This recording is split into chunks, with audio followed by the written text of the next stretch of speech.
انسان کی زندگی میں کچھ چیزیں ایسی ہوتی ہیں جن کے بغیر زندگی گزر نہیں سکتی۔ اتنی دیر تک جتنی دیر تک وہ چیز اس کے پاس موجود ہوتی ہے اسے نہ اس بات کا ادراک ہوتا ہے نہ احساس ہوتا ہے،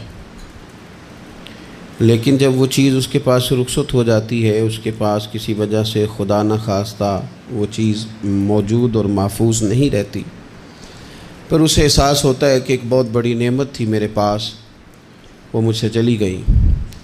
ہماری زندگی کے اندر بہت ساری ایسی چیزیں ہیں کہ اگر وہ ہم سے رخصت ہو جائیں، خدا نہ کرے، تو پھر ہمیں بڑی شدت سے احساس ہوگا کہ یہ نعمت کتنی بڑی ہے۔ آپ قوس و قزح کے رنگ دیکھتے ہیں، دھوپ اور چھاؤں میں لوگوں کے چہروں کو ملاحظہ کرتے ہیں، آپ اپنے بچوں کو محبت کی نظر سے دیکھ کر دل کو ٹھنڈا کرتے ہیں، آپ اپنے ماں باپ کو محبت کی نظر سے دیکھ کر کامل حج کا ثواب حاصل کرتے ہیں، قرآن مجید کی زیارت کر کے آپ اپنے دل میں بہت سارا سرور محسوس کرتے ہیں، لیکن یہ ساری نعمتیں اتنی دیر تک آپ کے پاس ہیں جب تک آپ کے پاس آنکھ کی نعمت موجود ہے۔ اگر یہ رخصت ہو جاتی ہے نا، اگرچہ اتنی ساری نعمتوں میں یہ ایک نعمت ہے، لیکن آپ آنکھ نہیں ہے تو آپ کو تو اپنوں کا احساس بھی نہیں، آپ تو اپنوں کے چہرے بھی دیکھ نہیں پائے۔ کوئی بھی نعمت جو آپ کے پاس ہے، آپ کبھی محسوس کریں کہ اگر اس نعمت کا وجود ہمارے پاس نہ ہوتا تو ہماری کیفیت کیا ہوتی۔ یہ سانس ہے، ہم دو دفعہ سانس کا استعمال کرتے ہیں، ایک دفعہ اندر جاتی ہے اور ایک دفعہ باہر آتی ہے۔ اگر اندر نہ جائے تو بھی مسئلہ ہے، چلی گئی ہے لوٹ کر باہر نہ آئے تو بھی بہت بڑی مشکل ہے۔ تو اس کا اندر اور باہر جانا یہ زندگی کا احساس ہے۔ اگر کبھی سانس اکھڑنے لگے اور آپ کے سینے میں آپ کی سانس اٹکنے لگے تو ایک بہت بڑی تشویش ہے، ایک بہت بڑی آکسیجن ہے، پوری طرح سے انسان کو قید کر دیا جاتا ہے، اور وہ کہتا ہے کہ میرا تو سارا وجود سلامت ہے، ہاتھ کام کر رہے ہیں، پیر کام کر رہے ہیں، آنکھیں کام کر رہی ہیں، زبان کام کر رہی ہے، سب کچھ ٹھیک ہے، صرف سانس اکھڑ گئی ہے۔ تو انسان محسوس کرتا ہے کہ یہ ساری چیزیں سلامت ہونے کے باوجود میرے کسی کام کی نہیں۔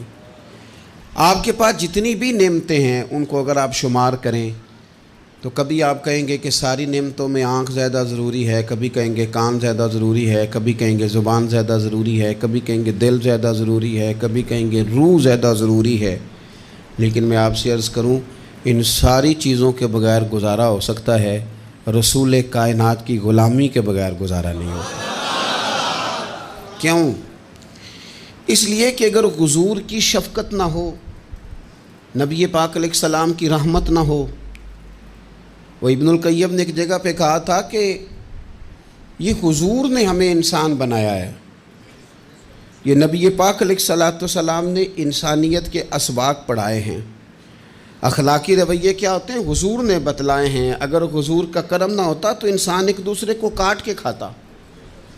یہ حضور نے بتلایا ہے کہ تم نے کس طرح زندگی کو گزارنا ہے۔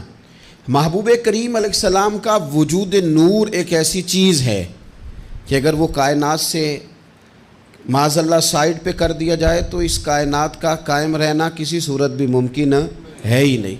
اسی لیے تو اقبال نے کہا تھا کہ ہو نہ یہ پھول تو بلبل کا ترنم بھی نہ ہو، چمن دہر میں کلیوں کا تبسم بھی نہ ہو نہ یہ ساقی تو پھر میں بھی نہ ہو، خم بھی نہ ہو، اور بزم توحید بھی دنیا میں نہ ہو، تم بھی نہ ہو۔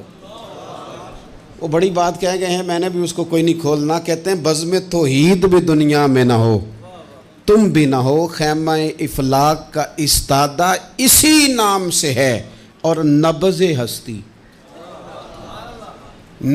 ہستی تپش آمادہ اسی نام سے ہے۔ تو اقبال پھر ہمیں کرنا کیا ہے؟ کہنے لگے کرنا آپ کو یہ ہے کہ قوت عشق سے ہر پست کو بالا کر دے اور دہر میں اسم محمد سے اجالا کر دے، یہ کرنے کا کام ہے۔ اس رستے پہ آپ چل پڑیں میرے بھائی۔ پہلی امتوں کے آپ تذکرے پڑھ لیں، کتابوں میں موجود ہیں، سورہ اعراف کو دیکھ لیں، اس میں بہت ساری چیزوں کا تذکرہ کر دیا گیا ہے، اور بھی قرآن مجید کی بے شمار صورتیں ہیں، آپ ان کو دیکھ لیں، اس پر غور کر لیں۔ جب قومیں نہیں مانتی تھیں، انکار کرتی تھیں، تو اللہ تبارک و تعالیٰ انہیں تباہ کر دیتا تھا۔ بات نہیں مانی، ختم ہو گئی۔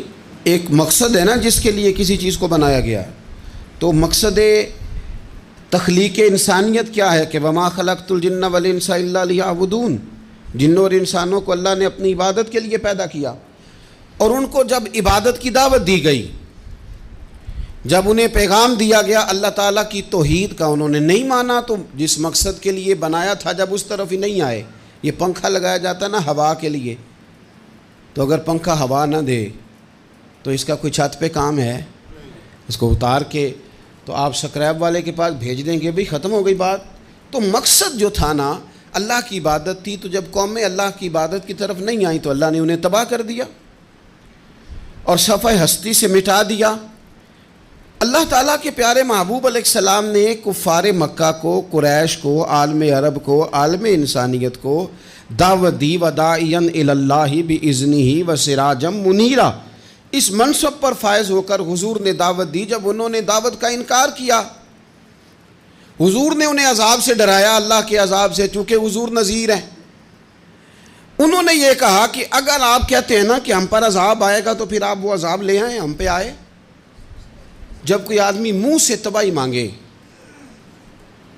جب کوئی شخص اپنے منہ سے یہ کہے کہ کر لیں جو ہوتا ہے معاذ اللہ، تو اگر تو سامنے والا کمزور ہو تو شاید وہ کچھ نہ کر سکے، لیکن یاد رکھنا کئی دفعہ کمزور ہوتا ہے تو کچھ نہیں کرتا، تو کئی دفعہ مہربان بڑا ہوتا ہے،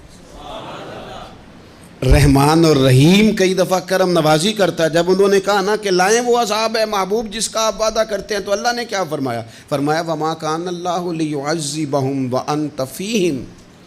محبوب رب کی یہ شان ہی نہیں کہ انہیں عذاب دے، کیوں؟ اس لیے کہ آپ ان کے درمیان موجود ہیں۔ اے محبوب علیہ الصلاۃ والسلام، اللہ کی یہ شان نہیں کہ انہیں عذاب دے اس حال میں کہ آپ ان کے درمیان موجود ہیں۔ آپ میری بات کو سمجھیں گے، غور کریں گے کہ کافروں کے درمیان اگر حضور موجود ہوں تو عذاب نہیں آتا، تو قیامت میں جب حضور مومنوں کے بیچ موجود ہوں گے، مجھے کہہ لینے دو نا کہ اساں جے ہاں گناہیاں دا جدوں اعمال نامہ پھرول ہوئے، پھر ذرے ذرے نے سامنے آ جانا ہے، جو جو منہ تھی بولیا بول ہوئے، اساں بھی کول حضور دے بیٹھ رہنا ہے، لکھ عمل ترکڑی تول ہوئے، او دے کولوں بھی رب نے حساب لینا ہے جیڑا بیٹھا ہی محمد دے کول ہو صلی اللہ تعالی علیہ وسلم، او دے کولوں بھی رب نے حساب لینا ہے جیڑا بیٹھا ہی محمد دے کول ہوئے، جس کو کہتے ہیں قیامت حشر، جس کا نام ہے، جس کو کہتے ہیں قیامت حشر، جس کا نام ہے۔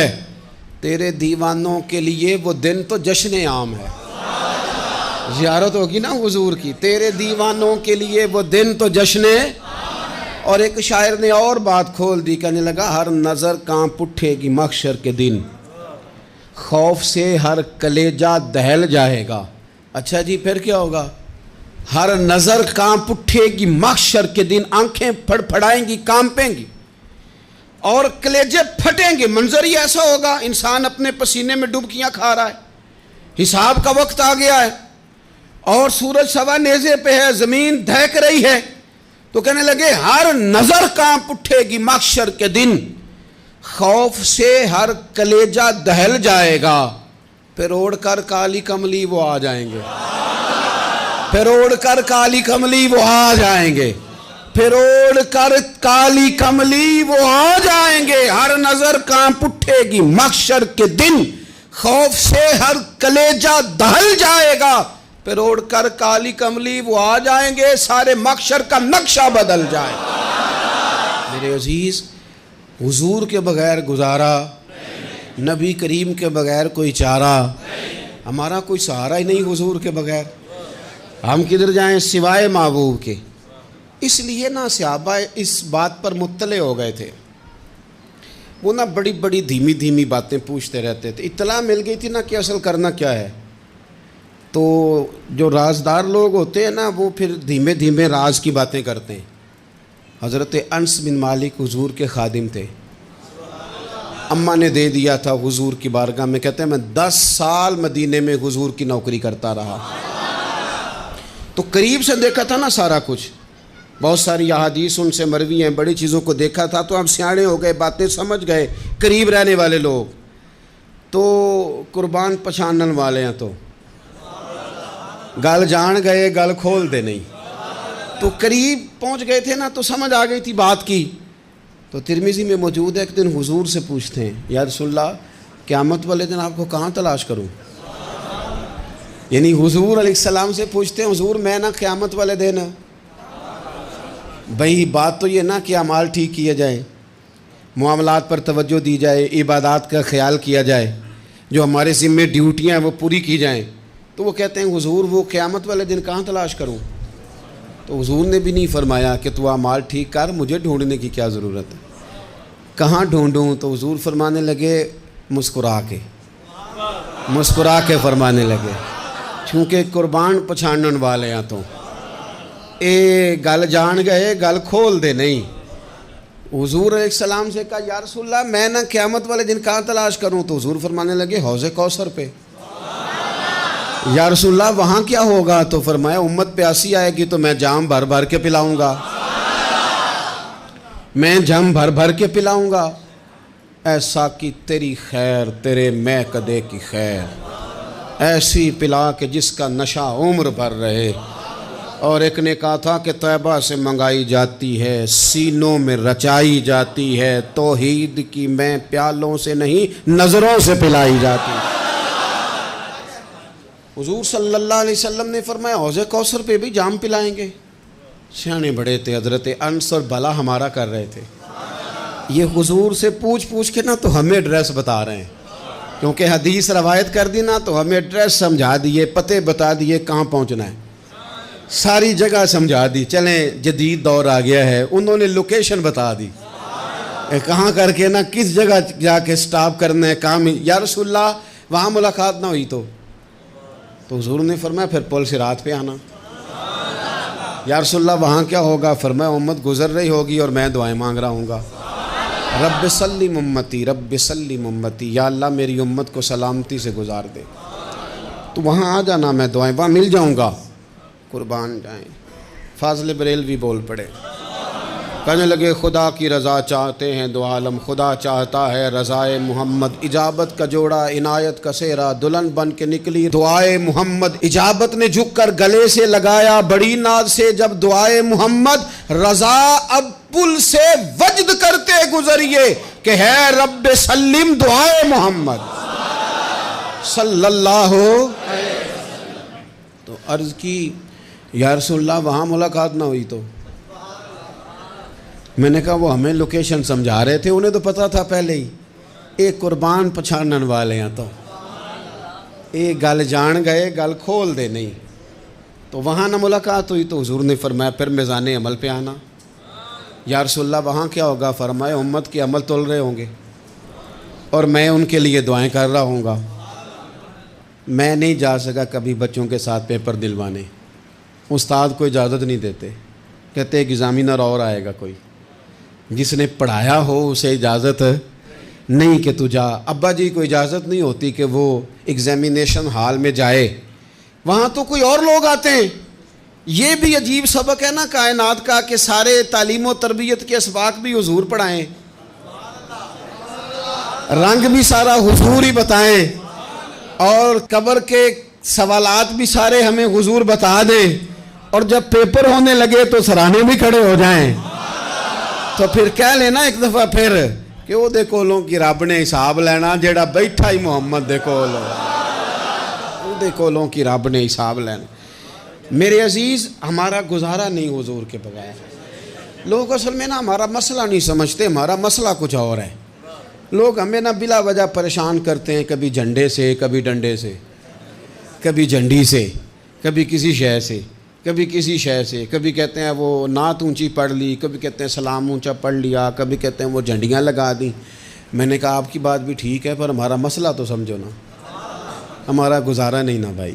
جو کسے دا عاشق ہوئے وہ گل اسے دی، 100 مکر بہانے کر کے میں پوچھے میاں صاحب نو مزار تے جا کے کہ مکر کرنے ٹھیک نے؟ تساں آکھیا نا مکر کردا ہے تے حضور ٹھیک نے؟ تے مینوں لگدا ہے کہ پولا جان دے سے پئے کہ سونا راضی کرنا ہوئے تے موڑ ٹھیک نے۔ حضور نے ایک دن کہا تھا، حضرت ابو سعید خدری نے کہا یا رسول اللہ آپ قرآن پاک کی تلاوت کر رہے تھے، قرآن پاک بڑا سونا پڑھتے تھے نا، تو نبی کریم نے سن لیا، اب کیا کریں دلیل دیں گے تو بات مضبوط ہو جائے گی۔ حضور نے سن لیا تو بعد میں فرمایا ابو سعید تو بڑا سونا قرآن پڑھتا ہے، رب کے علاوہ کسی کو دکھا کے عبادت کرنی جائز ہے؟ حضرت ابو سعید خدری کہنے لگے سن رہے ہیں، مجھے پتہ نہیں تھا آپ سن رہے ہیں، ورنہ میں نے تو اور بنا کے پڑھنا تھا۔ اب تو مان جاؤ نا، جو کسے دا عاشق ہوئے گل اسے دی کرد ہے 100 مکر بہانے کر کے، 100 مکر بہانے کر کے او دے ہی مرنے مرد ہے۔ میرے عزیز ہماری مجبوری ہے، لوگ اس بات کو سمجھتے نہیں، ہماری مجبوری ہے، حضور کا میلاد ضروری ہے، لوگ سمجھتے نہیں بات کو، اس لیے بلا وجہ رٹا ڈال کے بیٹھتے ہیں۔ بھئی ہم نے تو کوئی رٹا ڈالنا نہیں، نہ سیاست کا، نہ دولت کا، نہ اقتدار کا، نہ کسی اور چیز کا۔ سیاست دے جھگڑے اساں چھوڑ دیتے، یہ تے محبت دا جھگڑا ہے، یہ چھڑا کوئی نہیں سکتا۔ تو میرے عزیز ہمارا حضور کے بغیر گزارا، اور نبی پاک علیہ السلام کے بارے میں رب فرماتا ہے وَلَسَوْفَ يُعْطِيكَ رَبُّكَ فَتَرْضَىٰ، محبوب میں آپ کو اتنا دوں گا کہ آپ اپنے رب سے راضی ہو جائیں گے۔ کیا کروں میں؟ اب یہ آیت اتنی شاندار ہے۔ حضرت امام زین العابدین رضی اللہ تعالیٰ عنہ سے کسی بندے نے کہا قرآن پاک میں سب سے زیادہ امید والی آیت کون سی ہے؟ اس کا خیال تھا لا تقنطوا من رحمت اللہ کہیں گے، اللہ کی رحمت سے نا امید نہ ہونا۔ اس نے کہا حضور سب سے امید والی آیت بتائیں، وہ کہتا میرے ذہن میں تھا کہ یہ والی آیت پڑھیں گے، تو امام زین العابدین رضی اللہ تعالیٰ عنہ فرمانے لگے سب سے امید والی آیت ہے وَلَسَوْفَ يُعْطِيكَ رَبُّكَ فَتَرْضَىٰ، رب کہتا ہے محبوب اتنا دوں گا کہ آپ اپنے رب سے راضی ہو جائیں گے۔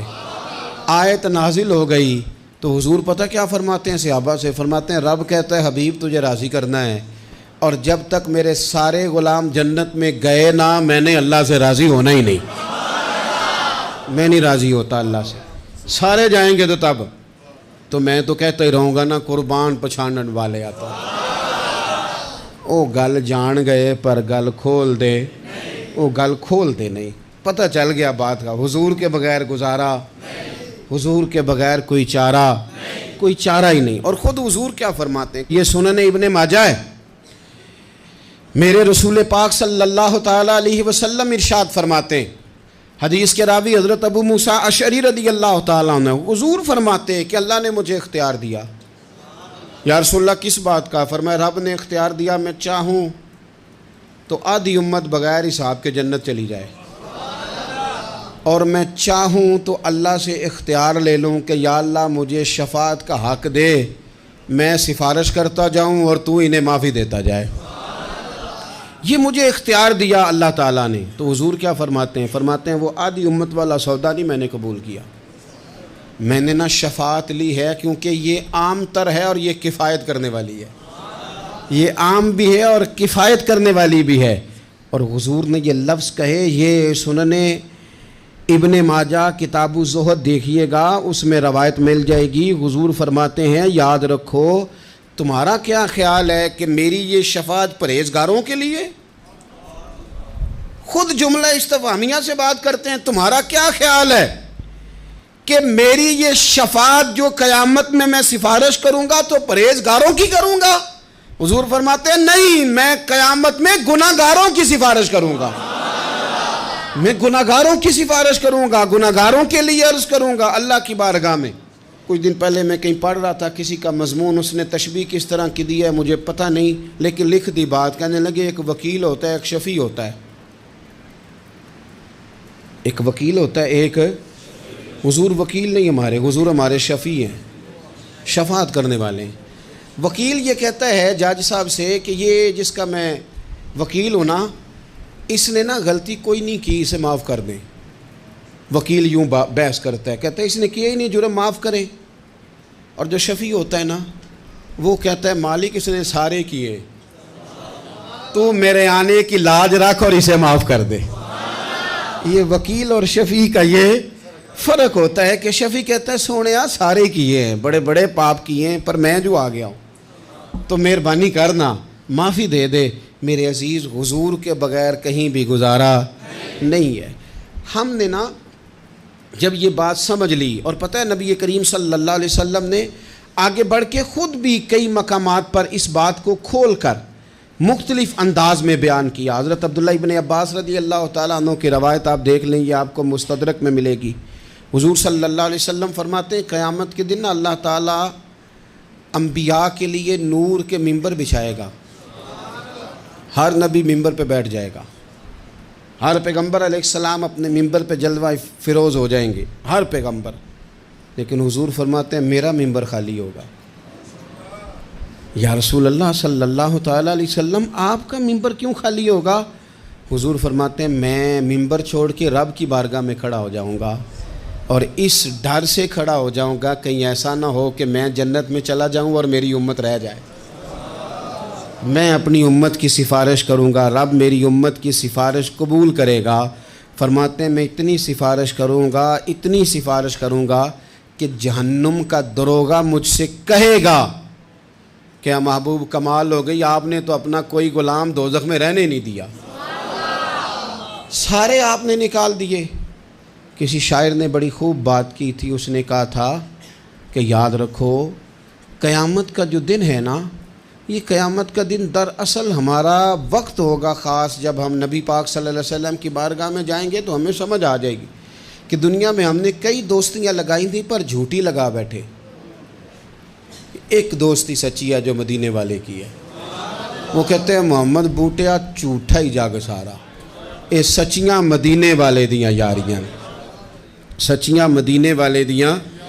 تو نبی پاک صلی اللہ علیہ وسلم کے بغیر نہ دنیا میں گزارا ہے، نہ قبر میں گزارا ہے، نہ آخرت میں گزارا ہے۔ اب ایک سبق ہے، وہ سبق بھی آپ نے ضرور یاد کرنا ہے۔ جس شخصیت کے بغیر ہمارا گزارا نہیں، نہ قبر میں، نہ حشر میں، نہ پل صراط پہ، نہ میزان عمل میں، نہ حوض کوثر پہ، تو ہمارا ان کے بغیر دنیا داری میں گزارا کیسے ہو جاتا ہے؟ ہمارا تجارت بھی حضور سے سیکھیں، گھرداری بھی حضور سے سیکھیں، شادی بیاہ کے طریقے بھی حضور سے سیکھیں۔ جب گزارا نہیں حضور کے بغیر تو پھر زندگی کے سارے سلیقے حضور سے سیکھیں، پھر ادھر ادھر جانے کی ضرورت ہے۔ حضور کی سیرت کو پڑھیں، سوانے کو پڑھیں، حیات مبارکہ کا مطالعہ کریں۔ یہ جو ہم میلاد کا جلوس لے کے نکلتے ہیں نا، جب ہم نے نا بہت ساری چیزوں کو سطحی سا سمجھ لیتے ہیں معاذ اللہ بعض اوقات۔ یہ جب ہم میدان میں نکلتے ہیں نا، میلاد کے جلوس میں حضور کے نام کا نعرہ لگاتے ہیں، تو ہم نہ للکارتے ہیں اس نظام کو جو نظام حضور سے پہلے تھا۔ امیر غریب کی تقسیم تھی، ذات برادری کی تقسیم تھی، چھوٹے بڑے کی تقسیم تھی، گورے کالے کی تقسیم تھی۔ ہم جب میدان میں نکل کے نعرہ لگاتے ہیں تو ہم اس نظام کو للکارتے ہیں، ہم کہتے ہیں وہ نظام نہیں چلے گا، اب حضور کا میلاد ہو گیا ہے۔ اب نظام وہ ہے کہ جس پلیٹ میں ابو بکر صدیق کھانا کھائیں گے اسی میں بلال حبشی بھی کھائیں گے۔ اب نظام وہ ہے کہ اگر غریب آدمی جرم کرے گا تو سزا ملے گی، تو اگر گورنر کا بیٹا جرم کرے گا تو سزا اسے بھی ملے گی۔ اب حضور کا نظام آ گیا، ہم اس نظام کی طرف بڑھتے ہیں۔ اپنے آپ کو حضور کے قدموں کی طرف مائل کریں۔ میلاد صرف 1 سے 12 ربیع الاول تک نہیں، میلاد سارا سال ہے، ذکر میلاد سارا سال ہے، میلاد کی محافل سارا، اور میلاد صرف مسجد میں نہیں، گھر میں بھی ذکر میلاد، دکان میں بھی ذکر میلاد۔ ذکر میلاد سے مراد حضور کی تعریفیں، نبی پاک کی شانیں، حضور کی باتیں، آ میرے دل آمنہ کے لال کی باتیں کریں، چہرہ والشمس کے اجلال کی باتیں کریں، اپنی طبیعتیں حضور کے ساتھ لگائیں، اپنے آپ کو حضور کے قدموں سے وابستہ کریں اور عشق کریں نبی پاک سے۔ قرآن مجید کی بڑی معروف سورہ ہے، سورہ عصر۔ صحابہ کرام علیہم رضوان جب ایک دوسرے سے ملتے تھے تو سورہ عصر کی تلاوت کرتے تھے۔ حضرت امام شافعی رحمۃ اللہ علیہ فرمایا کرتے تھے کہ جو دین کا پورا مزاج سمجھنا چاہے وہ سورہ عصر کی تلاوت کرے، پورا مزاج اس کا دین کا سمجھ آ جائے گا۔ میں آپ سے عرض کرتا ہوں کہ جو واقعہ کربلا سمجھنا چاہے وہ بھی سورہ اثر کی تلاوت ہے۔ فرمایا والعصر، محبوب تیرے پاک زمانے کی قسم، ان الانسان لفی خسر، بے شک انسان نقصان ہے، خسارے میں ہے انسان۔ یا اللہ ساری فرمایا نہیں، ان میں چار خوبیاں اور چاروں کٹھی بیان کی قرآن پاک، اور چاروں کا مجموعہ بیان کیا۔ یہ نہیں فرمایا کہ یہ ہو یہاں یہ ہو یہاں یہ ہو یہاں، چاروں میں سے ایک نہیں، چاروں ہی ہیں۔ کون کون سی؟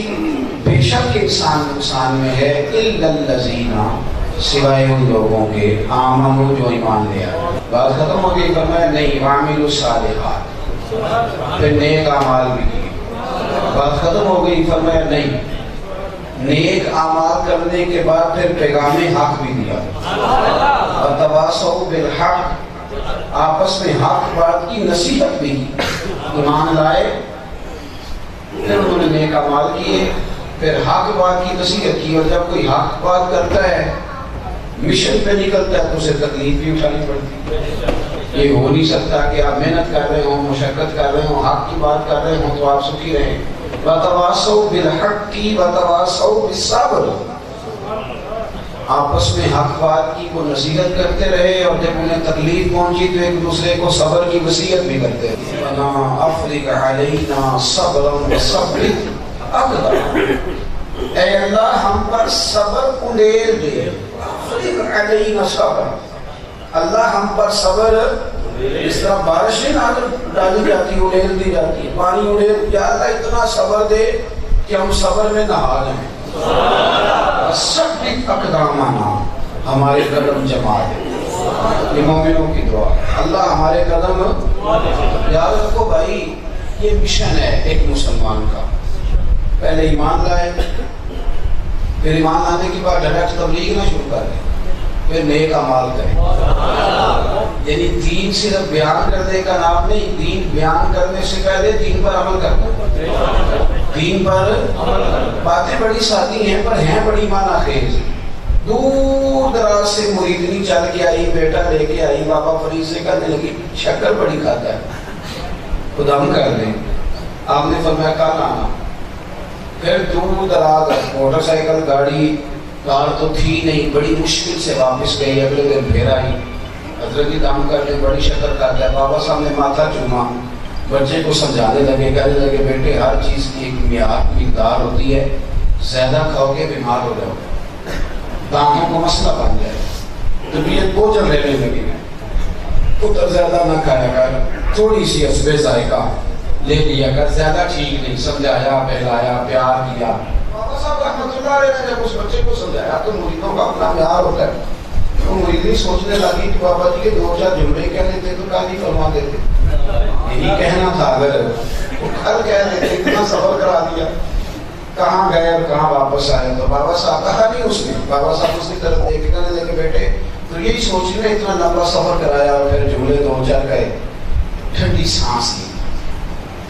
ولیوں کے امام بابا فرید فرمانے لگے پتر کل اس لیے تبلیغ نہیں کی کہ کل میں نے خود بڑی شکر کھائی، کل اگر یہ تبلیغ کرتا تو میرے لفظوں میں اثر نہیں ہونا تھا، تاثیر نہیں ہوئی۔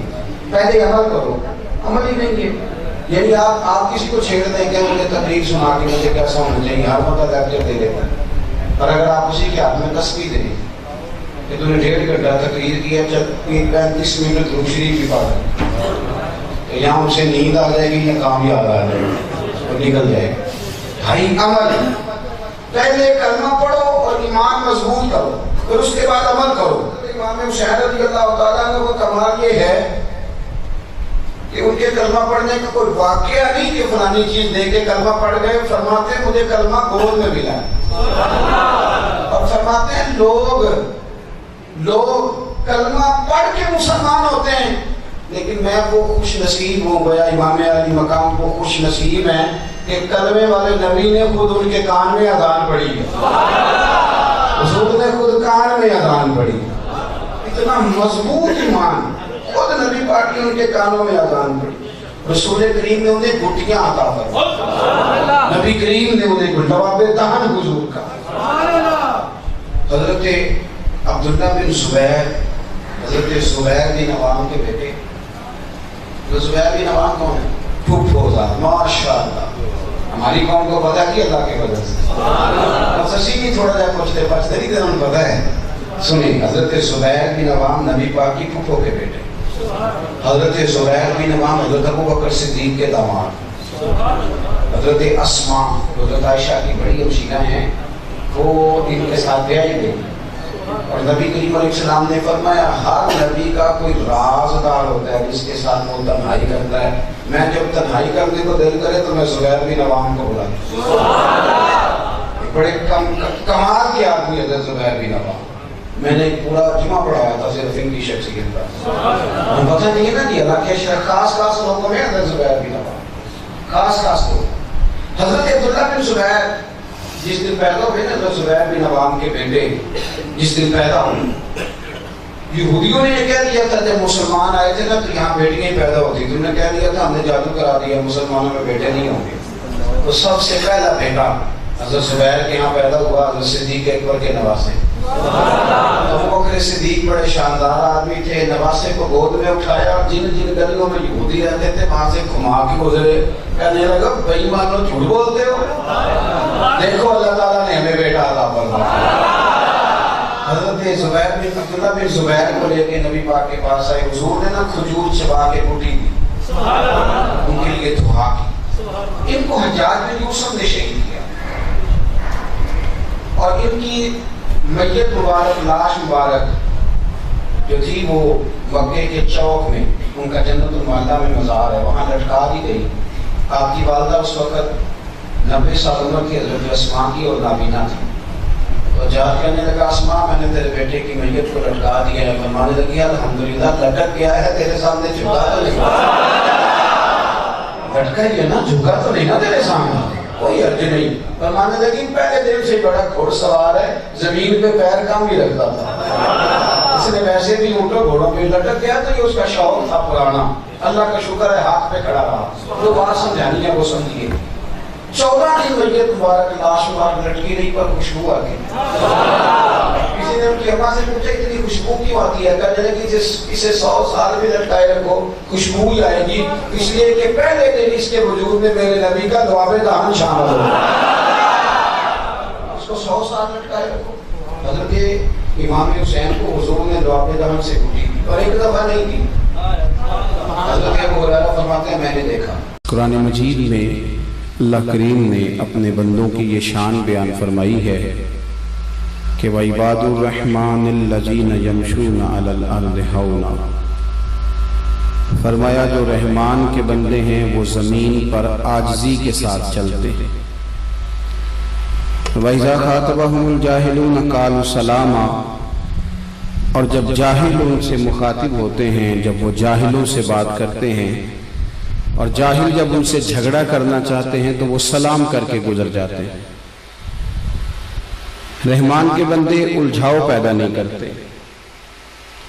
طالب علموں کو، نوجوانوں کو جو چیزیں ہمارے زمانے میں سمجھنی بہت زیادہ ضروری ہیں، ان میں سے ایک بات یہ ہے کہ زندگی میں بحث کم سے کم کریں۔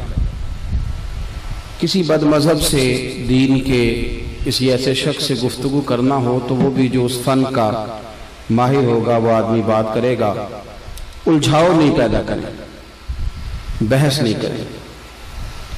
ہمارے ہاں جو بحث ہوتی ہے عام لوگوں کی، وہ بحث اکثر الجھاؤ پیدا کرتی ہے، الجھے نہیں۔ مولانا جلال الدین رومی نے ایک بات لکھی ہے، تفریح طبع کے لیے بھی اچھی رہے گی اور سمجھنے کے لیے بھی اچھی رہے گی۔ وہ کہتے ہیں کہ گدھے اور گھوڑے کی بحث ہو گئی تھی۔ گدھا کہتا تھا کہ آسمان کا رنگ کالا ہے اور گھوڑا کہتا تھا کہ نیلا ہے، حالانکہ بات گھوڑے کی ٹھیک تھی۔ کئی گھنٹے بحث کے بعد جب مقدمہ شیر کی عدالت میں پہنچا، شیر نے دونوں کی رائے سننے کے بعد کہا کہ بات بھی گھوڑے کی ٹھیک ہے، لیکن گھوڑے کو عمر قید کی سزا بھی ہے۔ اس نے کہا بادشاہ جی تو بڑا ظالمانہ فیصلہ ہے کہ بات بھی میری درست ہو اور سزا بھی. کہا فیصلہ بھی آپ نے بڑا عجیب کر دیا کہ بات بھی میری ٹھیک ہے اور سزا بھی آپ مجھے دے رہے ہیں. تو فرمانے لگے سزا اس بات کی نہیں کہ تو ٹھیک کہتا ہے کہ غلط کہتا ہے, سزا تو اس بات کی ہے کہ تو نے گدھے سے ہی بحث شروع کر دی ہے. ہر ایک سے بحث کریں گے, الجھیں گے. جوان الجھتے بہت زیادہ ہیں, غصہ بہت ہے, انا بہت ہے. یاد رکھو ہمارے زمانے میں جو سب سے زیادہ تکلیف ہے وہ غصے کی ہے. طلاقیں غصے کی وجہ سے ہوتی ہیں, قتل غصے کی وجہ سے ہوتا ہے, نافرمانیاں غصے کی. نوجوان بچے اپنے استاد کو, اپنے ماں باپ کو غصے میں کچھ ایسی باتیں کہہ بیٹھتے ہیں کہ پھر وہ باتیں ماں باپ کو ساری ساری رات سونے نہیں دیتی. پھر وہ باتیں اساتذہ کو بڑی تکلیف میں مبتلا کرتی. رسول کریم علیہ السلام نے پوچھا تھا صحابہ سے پہلوان کون ہوتا ہے؟ عرض کی حضور جو میدان میں لڑے اور اپنے سامنے والے کو بچھاڑ دے. تو نبی کریم نے فرمایا نہ بھائی, پہلوان تو وہ ہوتا ہے جسے جب غصہ آئے تو اپنے آپ پہ کنٹرول کر لے. ابھی سے اپنی تربیت کریں. اگر معاشرے میں اصلاح کرنا چاہتے ہیں, رواداری پیدا کرنا چاہتے ہیں, تو اپنے غصے کو, غصہ انا پرست لوگوں کو آتا ہے. غصہ ثواب کا کام ہے, لیکن اگر دین کے دشمنوں پہ آئے تو اپنی زندگی میں ٹھنڈا ہونا شروع سے اس کو اختیار کریں. جب بہت زیادہ آپ میں غصہ ہوگا, بہت زیادہ آپ عادی ہوں گے. وہ ہمارے ہاں بچوں سے پیار کیا جاتا ہے تو بچے اس کا ناجائز فائدہ اٹھاتے ہیں, وہ لاڈلے بن جاتے ہیں. وہ سمجھتے ہیں کہ میری اماں میری ہر خواہش پوری کرتی ہے تو اب ہر شخص ہی ایسا بن جائے. ایسا ہو نہیں سکتا بھائی. ماں کا معاملہ اور ہے, باپ کا معاملہ اور ہے, لیکن اگر آپ اس لاڈ پیار کے اندر اپنے آپ کو غسیلا کر لیں گے تو زندگی بھر آپ تکلیف میں رہیں. آپ کو بے شمار آزمائشوں کا سامنا کرنا پڑے. حوصلہ, درگزر, معافی. نبی کریم صلی اللہ تعالی علیہ وسلم نے جس چیز کے ساتھ دنیا کو فتح کیا اس میں سب سے اہم رول درگزر کا ہے. اگر آپ معاف کرنا نہیں جانتے تو آپ تو اپنوں کے ساتھ بھی دشمنی رکھیں گے, اس لیے کہ کمزوریاں تو ہر بندے میں ہوتی, پھر تو آپ اپنوں سے بھی ہٹ جائیں. زندگی میں بہت زیادہ ظرف, بہت زیادہ حوصلہ پیدا کریں. ایک اسلام کے جو ہیرو گزرے ان میں ایک ہیرو کا نام ہے حضرت عمر بن عبدالعزیز. یہ بادشاہ بھی تھے اور اللہ کے ولی بھی تھے. بادشاہ وقت ہونے کے باوجود نہ رات کو 2 گھنٹے وقت نکال کے تو ٹوپیاں سیا کرتے تھے. ٹوپیاں سیتے تھے, کھگے کی ٹوپیاں بنتی تھیں, کھجور کی چھال کی وہ سیتے تھے اور بیچ کے گزارا کرتے تھے. 3 سپارے قرآن پاک کے روز پڑھتے تھے. کبھی کبھی اس بات سے بڑا دکھ ہوتا ہے کہ فجر کی نماز کے وقت 6 لوگ ہوتے ہیں مسجد میں, اور ٹھیک 1.5 گھنٹے کے بعد جب اسکول کالج کا ٹائم ہوتا ہے تو رستوں میں جگہ نہیں ملتی گزرنے کے لیے. اگر آپ کا مستقبل سب کو اٹھا دیتا ہے 7:30 بجے آپ کا مستقبل, تو کیا قبر حشر کے لیے آپ 1.5 گھنٹہ پہلے نہیں اٹھ سکتے؟ یعنی وہی ساری قوم جو 1.5 گھنٹہ پہلے دروازے بند کر کے مکفل سو رہی ہے, وہ ساری سڑکوں پہ راستہ ہی نہیں مل رہا. اتنا بڑا ظلم. مجھ سے ایک بچے نے, ایک دوست نے کہا نماز میں دل نہیں لگتا. میں نے کہا دل کا تو معاملہ ہی نہیں, نہ بھی لگے تو نماز تو پھر بھی پڑھنی ہے. نماز کو دل لگی کا نام ہے, نہیں لگتا تو نہ لگے. دوائی کھانے میں دل لگتا ہے. چلو یہ بتاؤ اسکول آنے کو دل کرتا ہے؟ اب تو ہنسنے لگے سارے. کالج آنے کو دل کرتا ہے؟ پیپر دینے کو دیتے ہو کہ چھوڑ دیتے ہو؟ سارا سال محنت کی, پیپر دینے کو دل ہی نہیں کر رہا. یہاں تعویذ لینے جاتے ہو, دم کراؤں جی میرا دل نہیں کر رہا. عجیب فلسفہ ہے نا صاحب. ایک دوست نے مجھے کہا نماز میں دل نہیں لگتا. میں نے کہا کیا کرتے ہو؟ کہتا میں وابڈا کا ملازم ہوں. تو میں نے کہا آپ نے کبھی نہیں کہا کہ میری تنخواہ آ گئی ہے بینک میں پر میرا لینے جانے کو دل نہیں کر رہا, کوئی دم کر دیں. کبھی نہیں آپ نے کہا کوئی تعویذ دے دیں. یہ جھوٹ کا پلندہ ہے. یہ تو بات ہے اہمیت کی, یہ تو اہمیت کی بات ہے. ایک دوست اسی طرح فرمانے لگے کہ پیر صاحب میرا دل نہیں لگتا نماز میں, صبح نہیں اٹھا جاتا. تو سعودی عرب میں وہ کام کرتے ہیں. تو ایک رات کو ملنے آئے, کہنے لگے صبح کی فلائٹ سے لوٹ رہا ہوں, کیا ٹائم ہے؟ کہنے لگا جی صبح 4 بجے کی ہے. میں نے کہا تیری تو رہ جائے گی, اس لیے کہ تیری تو سویرے آنکھ ہی نہیں کھلتی. تو نے خود بتایا کہ فجر نہیں پڑتا. کہنے لگا جی میں نے 48,000 کی ٹکٹ خریدی ہے, میری آنکھ لگنی نہیں ساری رات. تو میں نے کہا صاحب اصل بات اہمیت کی ہے. اگر 48,000 کی اہمیت اتنی ہے کہ وہ مس نہیں ہوگی, تو اگر پتہ چل جائے کہ نماز کی اہمیت کتنی ہے, پھر نماز بھی مس. تو زندگی میں رواداری پیدا کریں اور ساتھ ساتھ درگزر سے کام لیں. دیکھو حضرت عمر بن عبدالعزیز رحمۃ اللہ علیہ بادشاہ تھے, درویش تھے. کچھ بادشاہوں کی لوگ عزت کرتے ہیں سیاست کے لیے اور کچھ کی قدر کرتے ہیں دل سے. لوگ ان کا بڑا اکرام کرتے تھے. تو ایک دن آپ رات کو گشت کے لیے نکلے, 2-3 گارڈ سپاہی آپ کے ساتھ تھے. اس زمانے میں لوگ لکڑی کے جوتے پہنتے تھے, اور لکڑی کا جوتا اگر موٹے تازے آدمی نے پہنا ہو, جیسے آج کل یہ باٹا کے جوتے ہوتے ہیں بڑے سخت, کو میری طرح کا صحت مند آدمی پہننا ہو اور کسی کے پیر پہ پیر رکھ دے تو سامنے والا بیچارہ بڑا بے حال ہو جاتا ہے. حضرت عمر بن عبدالعزیز گزر رہے تھے, لکڑی کے جوتے تھے. ایک بزرگ نا سوئے ہوئے تھے گلی میں زمین پہ چٹائی بچھا کے, آپ کا پیر بابا جی کے پیر پہ آ گیا. اس طرح کی جب ہنگامی صورتحال ہوتی ہے نا ایمرجنسی کی, موٹر سائیکل سے موٹر سائیکل ٹکرائے, تو سامنے والا جو پہلا لفظ کہتا ہے نا وہ یہ ہوتا ہے کہ نظر نہیں آتا. یہی ہوتا ہے نا جملہ, پہلا اندھے ہیں آپ, پہلا لفظ یہی ہوتا ہے. تو پیر پہ پیر آیا تو وہ بزرگ فٹافٹ بولے, کہنے لگے حل انتم الاعمی, کیا آپ اندھے ہیں, نظر نہیں آتا؟ ان کو پتہ نہیں تھا میں بادشاہ کو کہہ رہا ہوں. ویسے یہ جملہ اگر کسی نے ہمیں کہہ دیا تو ہم تو اس کو گالی سمجھیں گے, پھر ہم اسے کہیں گے تو مجھے جانتا ہی نہیں.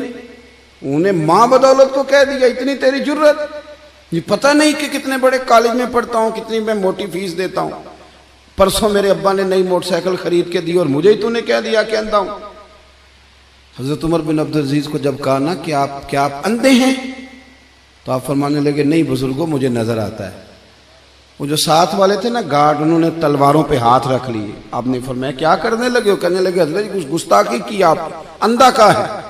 آپ فرمانے لگے نہیں اس نے تو کچھ بھی نہیں کہا. کہا حضرت صاحب کہا ہے اس نے آپ کو اندھا. فرمانے لگے نہیں کہا اس نے مجھے اندھا, جناب کہا ہے. آپ فرمانے لگے بات تم سے کر رہا تھا کہ مجھ سے کر رہا تھا؟ کہ جناب آپ ہی سے کر رہا تھا. تو فرمانے لگے اس نے تو ایک سوال پوچھا ہے, اس نے پوچھا آپ اندھے تو نہیں, تو میں نے کہہ دیا نہیں مجھے نظر آتا ہے, اس میں جھگڑے والی کون سی بات؟ یہ تو سادی سی بات ہے کہ آپ اندھے تو نہیں, تو میں نے کہا نہیں مجھے. تو ہم نے کتنے جھگڑے بنا لیے, سادی باتوں پہ بھی جھگڑا, ہر بات پہ بحث ہے, الجھاؤ.